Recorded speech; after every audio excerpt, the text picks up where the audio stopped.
brought you by Silver Pumps and Motors.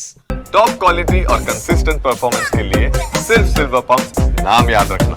మాజీ MLA Thopudurthi Prakash రెడ్డిని arrest చేసే విషయంపై అలసత్వంపై డీజీపీ కార్యాలయం సీరియస్ అయింది. అతన్ని అరెస్ట్ చేయడంలో అలసత్వం ప్రదర్శించిన అధికారులపై ఆగ్రహం వ్యక్తం చేసింది.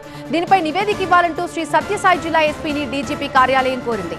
20 రోజులుగా ప్రకాష్ రెడ్డిని అరెస్ట్ చేసేందుకు పోలీసులు ప్రయత్నిస్తున్నప్పటికీ ఆచూకీ దొరకట్లేదు. దీంతో తోపుదుర్తి ప్రకాష్ రెడ్డి ఆచూకీ కోసం పోలీసులు ప్రత్యేక బృందాలను సైతం రంగంలోకి దింపారు. విజయవాడ, హైదరాబాద్, బెంగళూరుకి ప్రత్యేక బృందాలు బయలుదేరి వెళ్లాయి. ఇక మరోవైపు పాపిరెడ్డిపల్లిలో హెలికాప్టర్ అండ్ విండ్షీల్డ్ పగిలిన ఘటనలో వైసీపీ నేతలని పోలీసులు అదుపులోకి తీసుకున్న విషయం తెలిసిందే. హెలిప్యాడ్ దగ్గర పోలీసులపై దాడి ఘటనలో కీలకంగా భావిస్తున్న చెన్నై కొత్తపల్లి, రామగిరి మండలాలకు చెందిన 11 మంది వైసీపీ నేతలని అదుపులోకి తీసుకున్నారు. చెన్నై కొత్తపల్లి జెడ్పీటీసీ గోవిందరెడ్డి, వైసీపీ మండల కన్వీనర్ డోలా రామచంద్రారెడ్డితో పాటు రామగిరి మండలానికి చెందిన కార్యకర్తల్ని అరెస్ట్ చేశారు. మరికొందరు వైసీపీ నేతల కోసం పోలీసులు తీవ్రంగా గాలిస్తున్నారు. పూర్తి అప్డేట్స్ అందించడానికి మా సీనియర్ కరెస్పాండెంట్ నరేష్ లైవ్ లో సిద్ధంగా ఉన్నారు. నరేష్, నా బిజినెస్ కి జిఎస్టీ నోటీస్ వచ్చింది. ఇప్పుడు ఏం చేయాలో అర్థం కావట్లేదు. ఇప్పుడే ఒక జిఎస్టీ ఎక్స్పర్ట్ తో మాట్లాడు. ఇప్పటికిప్పుడు జిఎస్టీ ఎక్స్పర్ట్ అంటే ఎక్కడ దొరుకుతారు? బాస్ వాలా బీ ద బాస్. రాప్తాడు మాజీ ఎమ్మెల్యే గత 25 రోజులుగా అజ్ఞాతంలో ఉన్నారు.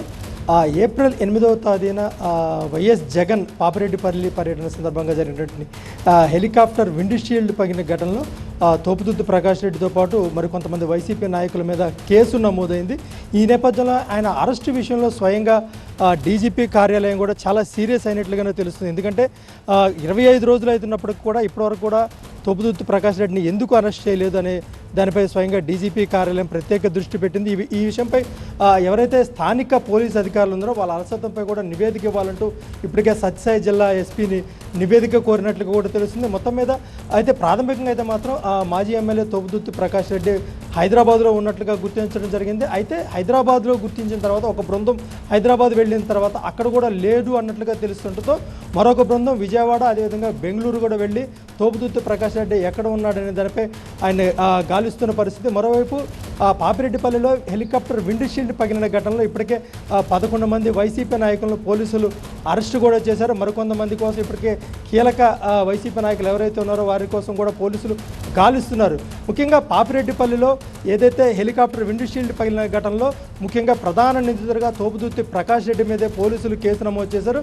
ఆ రోజు పెద్ద ఎత్తున జన సమీకరణ చేయడంతో పాటు హెలిప్యాడ్ ఎక్కడైతే ఏర్పాటు చేస్తారో దాని చుట్టూ ఉన్నటువంటి బ్యారికేడ్స్ అన్నింటిని కూడా తోసుకొని వెళ్లాలంటూ కూడా రెచ్చగొట్టారు. స్వయంగా దానికి సంబంధించిన వీడియో కూడా బయటికి రావడంతో ఆయన మైక్లో కార్యకర్తలందరూ కూడా హెలిప్యాడ్ దగ్గరికి రావాలని పబ్లిక్గా ప్రకటించిన నేపథ్యంలో ముందుగా ఆ కేసులో తోపుదుర్తి ప్రకాష్ రెడ్డి పైన ప్రధాన నిందితుడిగా కేసు నమోదు చేయడం జరిగింది. మొత్తం మీద 25 రోజుల నుంచి కూడా అజ్ఞాతంలో ఉన్నటువంటి తోపుదుర్తి ప్రకాష్ రెడ్డి ఎక్కడ ఉన్నాడనే దానిపై పోలీసులు చాలా సీరియస్గా అయితే మాత్రం గాలిస్తున్నారు. ఆయన ఎక్కడ కనిపిస్తే అక్కడ అరెస్ట్ చేసేందుకు అయితే మాత్రం పోలీసులు రంగం సిద్ధం చేస్తున్నారు. Right, thank you Naresh, thanks for the updates.